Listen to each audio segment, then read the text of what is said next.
Hello viewers, நம்ம பாக்ஸமின் சேனலில் today என்ன பார்க்க போகிறோங்கிறதுக்கு முன்னால் உங்கள் ஸ்க்ரீனை வந்து ஃபுல் சைஸில் வச்சுக்காங்க. அப்போ தான் உங்களுக்கு ஒரு கரெக்டான வியூவில் இருக்கும்.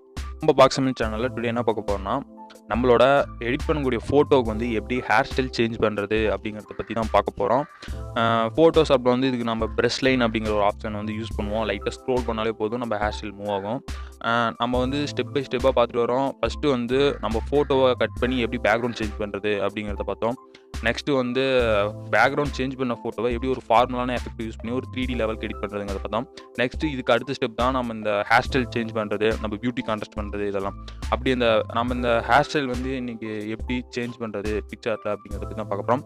பார்க்கறதுக்கு முன்னால் இது வரைக்கும் நம்ம பாக்ஸ் தமிழ் சேனலை சப்ஸ்கிரைப் பண்ணாதவங்க சப்ஸ்கிரைப் பண்ணிக்காங்க. கூடவே இருக்க பெல் சிம்மலையும் கிளிக் பண்ணிக்காங்க. அப்போ தான் நம்ம சேனலுடைய அப்டேட்ஸ் உடனுக்குடன் நோட்டிஃபிகேஷனாக உங்களுக்கு வரும். நான் சொல்கிற மாதிரி இன்ஸ்ட்ரக்ஷன் நீங்கள் கரெக்டாக ஃபாலோ பண்ணுங்கள். நீங்களும் ஃபோட்டோஷாப்பில் எடிட் பண்ணுறதுக்கு ஈக்குவலாக நீங்கள் வந்து PicsArtலேயே எடிட் பண்ணால் இதுக்கு நான் கேரண்டி. ஏன்னா நான் இனிமேல் தான் வந்து அதுக்கான ட்ரிக்ஸ் எல்லாம் சொல்ல போகிறேன். இப்போலாம் இப்போ சொல்கிறது இந்த எக்ஸ்பிளைன் பண்ணுறதுலாம் வந்து பேசிக்காக ஃபஸ்ட்டு இப்போ தான் ஸ்டார்ட் பண்ணுறாங்க, எடிட் பண்ண கற்றுக்குறாங்கிறவங்க கவனமாக நான் சொல்கிறது ஸ்கிப் பண்ணாமல் பாருங்கள், அப்போ தான் புரியும். இப்போ சொல்கிறதெல்லாம் நான் வந்து பேசிக்கான டூல்ஸ் ஒவ்வொன்றா எக்ஸ்பிளைன் பண்ணிட்டு வரேன். இதுவுமே வர வீடியோலலாம் பார்த்தீங்கன்னா நான் அந்த ஃபோட்டோஸில் கிராக் ஆகாமல் எப்படி ஃபோட்டோஷாப்க்கு ஈக்குவலாக எடிட் பண்ணுறதுங்கிறதுக்கான நிறைய ட்ரிக்ஸ் சொல்ல போகிறேன். அதெல்லாம் வந்து மிஸ் பண்ணாமல் எல்லா வீடியோ வாட்ச் பண்ணுங்கள். நாம் இன்றைக்கி வந்து எப்படி ஹேர் ஸ்டைல் சேஞ்ச் பண்ணலாம் அப்படிங்கிறத பற்றி பார்க்கலாம் வாங்க. நாம் PicsArtல வந்து நம்ம ஹேர் ஸ்டைலில் வந்து சேஞ்ச் பண்ணுறதுக்காக யூஸ் பண்ணக்கூடிய டூல்ஸ் இதுதான்.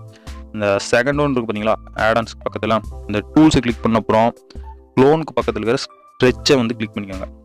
அது கிளிக் பண்ண அப்புறம் இந்த மாதிரி தான் வரும். அதில் வந்து நம்ம இங்கே இருக்கிற எல்லா டூல்ஸுமே நம்ம வந்து ஹேர் ஸ்டைல் சேஞ்ச் பண்ணுறதுக்காக யூஸ் பண்ணுறது தான். நம்ம இதில் ஹேர் ஸ்டைல் மட்டும் இல்லை, நம்ம பாடி லெவல், நமக்கு ஏதாவது ஒரு லேயர் வந்து கொஞ்சம் எக்ஸ்டெண்ட் பண்ணணுனாலும் இதில் யூஸ் பண்ணிக்கலாம். நாம் இதில் வந்து ஹேர் ஸ்டைல் சேஞ்ச் பண்ணுறதுக்காக யூஸ் பண்ணக்கூடிய டூல்ஸ் வந்து ஃபர்ஸ்ட் ஒன்று பார்த்தீங்களா, வார்ப்.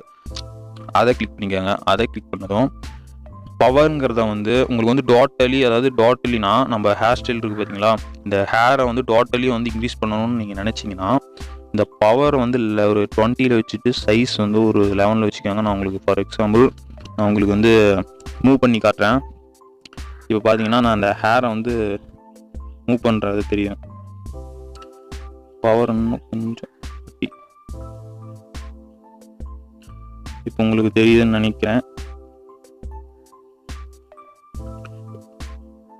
அப்படியே லைட்டாக நம்ம எந்த மாதிரி ஹேர் ஸ்டைல் வந்து நீங்கள் டிசைனிங் பண்ணணுமோ அந்த மாதிரி ஒரு நீங்களே அந்த டைரக்ஷனை வந்து ஒரு ஸ்க்ரோல் பண்ணிங்கன்னா அந்த ஹேர் மட்டும் அப்படியே மூவ் ஆகும். உங்களுக்கு எந்த அளவுக்கு லென்த் வேணும், எப்படி நம்ம எடிட் பண்ணுற ஃபோட்டோ எல்லாத்துக்கும் ஒரு ரீடச் பண்ணுவோம் ஹேர் ஸ்டைல், நான் அதுக்காக சொல்கிறேன். இப்போ ஓரளவுக்கு நம்ம ஸ்க்ரோல் பண்ணியாச்சு. இப்போ என்ன பண்ணுவோம்னா, நம்ம ரியலாக வந்து நம்ம ஹேர் வந்து இருக்க மாதிரி இருக்குன்னா அந்த பவரை ஃபுல்லாக வச்சுட்டு என்ன பண்ணுறீங்கன்னா ஃபுல்லாக இதையும் வந்து டவுன் பண்ணிடுங்க. ஒரு 2 அல்லது 1, அது வந்து நம்ம மெகா பிக்சலுக்கு தகுந்த மாதிரி சேஞ்ச் ஆகும். ஒரு டைம் யூஸ் பண்ணி பாருங்க. இப்போ வந்து 2ல் இருக்கா, ஒரு 3 வைக்கிறேன். 3 இந்த எண்டில் மட்டும் என்ன பண்ணுறீங்க, இப்படி ஸ்வைப் பண்ணுங்க. நான் ஏன் சொன்னேன்னு புரியுதப்பா. நம்ம ரியலாக வந்து நம்ம ஹேர் ஸ்டைல் வந்து இருக்க மாதிரி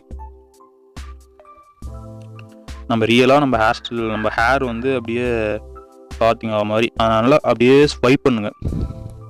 உங்களுக்கு எந்தெந்த டைரக்ஷன்லாம் அந்த ஹேர் வந்து இருக்கணும் அப்படின்னு நினைக்கிறீங்களோ அதை வந்து என்ன பண்ணணும், இப்படி ஸ்வைப் பண்ணணும். ஸ்லோவாக அந்த மாதிரி ஸ்வைப் பண்ணிங்கன்னா உங்களுக்கு ரியலாக நம்ம எடிட் பண்ணோங்கிறதே தெரியாது. நான் அதுக்காக தான் சொல்ல, நம்ம எடிட் பண்ணோம் அப்படிங்கிறதுக்கே தெரியாது.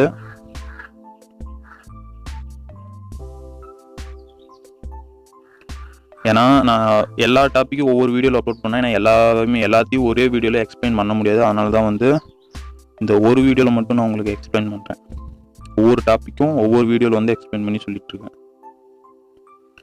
ஓகே, நெக்ஸ்ட் என்ன பண்ணணும், நீங்கள் எப்படி எந்த மாதிரிலாம் நீங்கள் டிசைனிங் பண்ணணும் அப்படின்னு நினைக்கிறீங்களோ, எந்த மாதிரிலாம் ஹேர் ஸ்டைல் சேஞ்ச் பண்ணணும்னு நினைக்கிறீங்களோ, வந்து சும்மா நான் உங்களுக்கு எக்ஸாம்பிள் தான் சொல்கிறேன். நீங்கள் இன்னும் எடிட் பண்ணும்போது நீட்டாக நல்லா எந்த மாதிரிலாம் பண்ணலாங்கிறது நல்லா திங்க் பண்ணி இமேஜின் பண்ணி பக்காவாக எடிட் பண்ணுங்கள். இப்போ வந்து நம்ம ஹேர் ஸ்டைல் வந்து சேஞ்ச் பண்ணியாச்சு.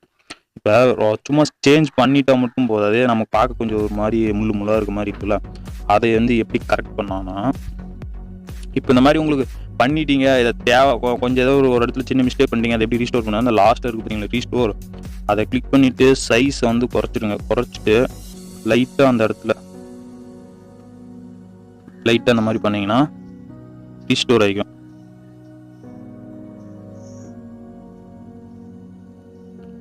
ரீஸ்டோர் ஆகிட்டா அதை வந்து கிளிக் பண்ணிக்காங்க. கிளிக் பண்ண அப்புறம் உங்களுக்கே தெரியும் நம்ம வந்து ஹேர் ஸ்டைல் சேஞ்ச் பண்ணியாச்சு. இப்படி இருந்த ஃபோட்டோவை இப்படி ஹேர் ஸ்டைல் சேஞ்ச் பண்ணிட்டோம். இந்த டாபிக் வந்து ஒன்லி நம்ம ஹேர் ஸ்டைலை சேஞ்ச் பண்ணுறதுக்காக மட்டும்தான். அது நீங்கள் வந்து எடிட் பண்ண அப்புறம் ஹேர் ஸ்டைல் சேஞ்ச் பண்ணுவீங்களோ இல்லை வித்தவுட் ஃபோட்டோக்கு ஹேர் ஸ்டைல் சேஞ்ச் பண்ணுவீங்களோ அது வந்து யுவர் விஷ். அதாவது நம்ம பேக்ரவுண்ட் சேஞ்ச் பண்ணி அதுக்கப்புறம் வந்து ஹேர் ஸ்டைல் சேஞ்ச் பண்ணுறதுக்கான டாப்பிக்காக நம்ம வந்து இப்போ ஹேர் ஸ்டைல் சேஞ்ச் பண்ணியிருக்கோம். இதே மாதிரி நம்ம எல்லா டாப்பிக்கும் ஒவ்வொரு வீடியோவில் அப்லோட் பண்ண போகிறோம். அதனால் ஸ்டே டியூன்டு, நீங்கள் தவறாமல் எல்லா வீடியோவும் மிஸ் பண்ணாமல் எல்லா வீடியோவும் வாட்ச் பண்ணுங்கள். ஸ்கிப் பண்ணாமல் பாருங்கள், ஒரு 5 நிமிஷம் ஸ்கிப் பண்ணாமல் பாருங்கள். அதில் ஒன்றும் இல்லை, ஏன்னா கற்றுக்க போகிறது ஒரு எடிட்டர் ஆக போகிறது நீங்கள் தான். ஏன்னா நான் வந்து கிராக் ஆகாமல் எப்படி ஃபோட்டோஷாப் ஈக்குவலாக எடிட் பண்ணுறது அப்படிங்கிறத பற்றி தான் பார்க்க போகிறேன். அதனால் நெக்ஸ்ட் வீடியோவில் வந்து எல்லாமே அப்லோட் பண்ணுவேன். ஓகே, இன்றைக்கி பார்த்து நம்ம வந்து எப்படி ஹேர் ஸ்டைல் சேஞ்ச் பண்ணுறங்கிறத பார்த்த மெத்தட் வந்து உங்களுக்கு பிடிச்சிருக்குன்னு நினைக்கிறேன். பிடிச்சிருந்தா லைக் பண்ணுங்கள், ஷேர் பண்ணுங்கள், மறக்காமல் நம்ம சேனலை சப்ஸ்கிரைப் பண்ணுங்கள். தேங்க்ஸ் ஃபார் வாட்சிங்.